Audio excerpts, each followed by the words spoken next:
Welcome to Chillin' 101. We hope this video helps. You start by opening Settings and jumping straight to Display or Buttons and Gestures. Different Realme UI versions label it differently. Tap Navigation Bar or Navigation keys to expose the options. You want to confirm your phone is updated and that you remember your current layout. This makes reverting quick if needed. Once the menu appears, you'll see Gesture and Buttons modes. Choose which one you prefer as the first actionable change, and prepare to customize visibility and button order next. Now choose between Gesture Navigation and 3-button mode, because that decision changes how you interact with the device. Once you pick, tap More Advanced or Layout to reorder buttons, hide the pill, or enable gesture hints. These options control how forgiving swipes and taps feel. You'll also find sensitivity and back behavior settings. Adjust those so accidental swipes don't interrupt you.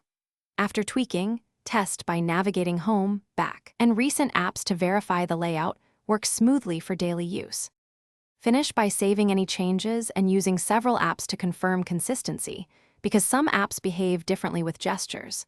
If options are missing, make sure your phone is on the latest update, and if needed, go to Settings System Reset options to reset only system settings, not your data. If the bar glitches or disappears, clear the system UI cache or temporarily switch modes and back. One key tip: reboot after major changes. This often resolves lingering visual or responsiveness issues. Thanks for watching. Consider subscribing if we helped you.